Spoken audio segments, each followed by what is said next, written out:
Islam.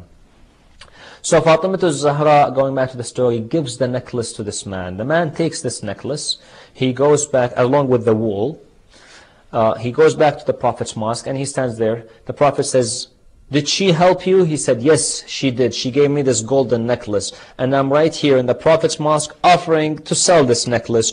Who would like to buy this necklace?" Ammar ibn Yasir immediately jumped. He said, "I will buy it, Ya Rasulullah." The Prophet said, "How much do you want to offer this man?" He said, "I have just gained some of the booty of the war. I have a cloak, which is a very expensive cloak, Rida'un Yamani, which in those days is like the Versace and Gucci of this day, a Yamani cloak. I will give him a Yamani cloak so that he can wear, because he wanted some clothes.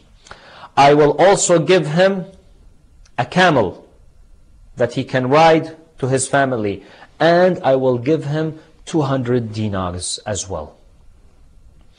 The Prophet told the man, "Do you accept this offer?" The man said, "Yes." Ammar said, "This is the necklace of Fatima Zahra alayha salam. Even if I offer her more and more, it's still not enough."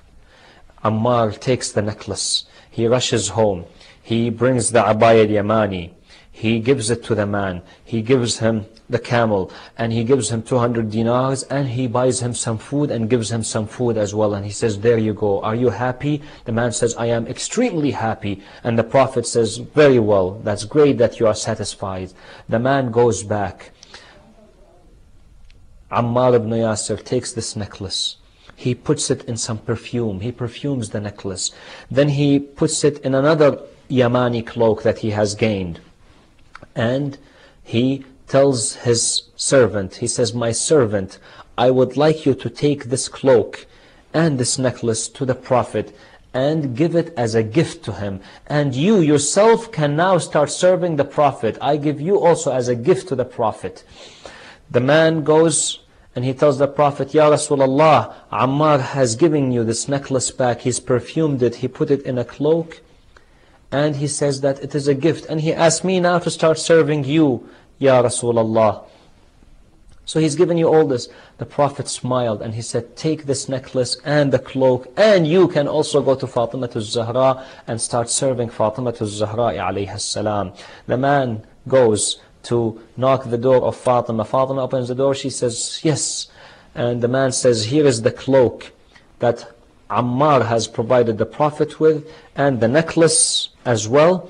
And he said that I should also be serving the Prophet, but the Prophet sent me to you, O my master." And he says, "The cloak and the necklace, and I should start serving you. They're all yours." The lady Fatima said, "You know what? You can keep the cloak and the necklace, and you are a free man. You go. You should be the slave of God Almighty. You are a free man." That's when this servant smiled. And Fatima Zahra said, "Why are you smiling?" He says, "It is amazing. You gave one necklace which fed a hungry man. It clothed a man who had old clothes. It helped a man to go back to his family. And in addition to that, as a bonus, it freed me. And I'm now a free man." How amazing. This is what Allah is trying to say. Allah is trying to tell us that those people, this family, when they worked, when Fatima Zahra helped people, إِنَّمَا نُطْعِمُكُمْ لِوَجْهِ اللَّهِ لَا نُرِيدُ مِنْكُمْ جَزَاءً وَلَا شُكُورًا. We give you for the sake of God. We don't expect any reward back, nor do we expect even a thank you. My dear brothers, my dear sisters, in Islam, women played such great roles. What we have seen just now is an example of generosity demonstrated by Fatima Zahra alayha salam in the society. An example where Fatima Zahra alayha salam tries to teach people that you should help others. You should work in a society with others because you are a member in this society. Fatima Zahra alayha salam was integrated in this society. She did not isolate herself from the society as if she is boycotting the society. Yes, she did practice some dignity and respect. She was always with the ladies teaching them, which is trying to tell us, my dear sisters, that you should be integrating in the society in ways that you should teach people. You should be associated at all levels in the society, at the social level, at the political level, at the religious level, at the educational level.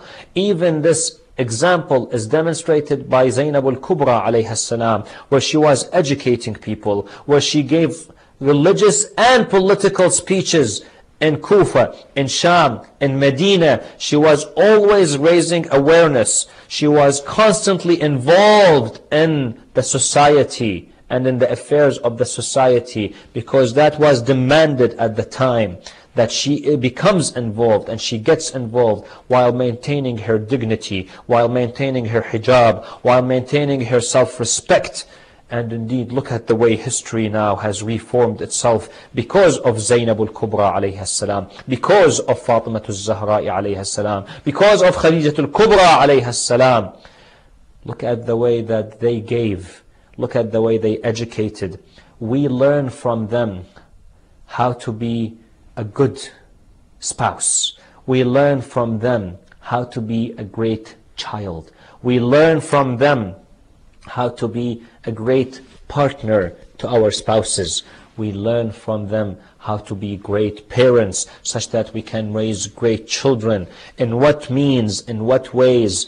Fatima al-Zahra used to teach her children about the Qur'an. She used to wake them up in the middle of the night so that they can pray Salatul Layl. She would change the environment and the atmosphere of the house, all with Qur'an and all with the recitation of du'as and prayers.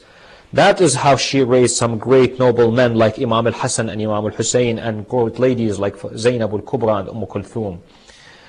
My dear brothers and my dear sisters, people who accuse Muslims that women have no rights, we ask them to go back, point them to these beautiful verses of the Holy Qur'an which we've recited in the few days ago, and to these lessons were demonstrated by our Ahlul Bayt alayhim salam about the greatness of Islam, about the greatness of women, and how much they were integrated in the society.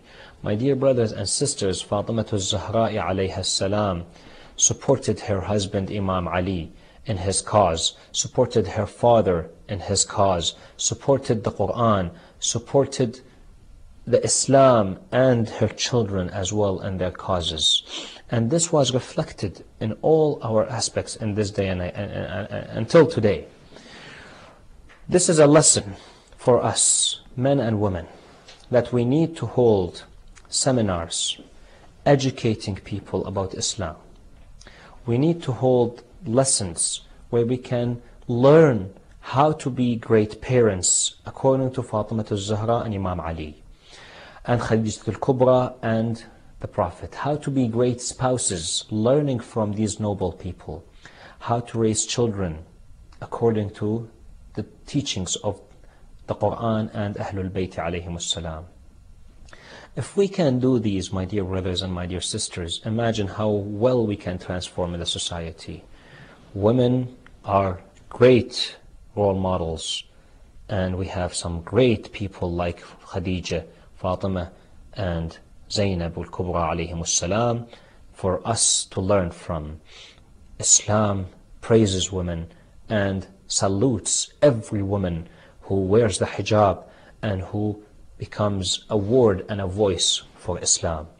Spread the teachings of Islam, educate others, and do it all for the sake of God, not expecting a reward back or waiting a thank you.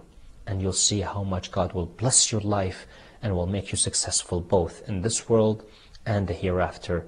This is guaranteed by the Almighty Lord in the Qur'an. Inshallah, we will see you in future episodes in Words of Virtue. If you have any questions, please do not hesitate to email me, and I'll be more than happy to address your issues and your questions and your concerns and comments. May God bless you. جزاكم الله خيرا.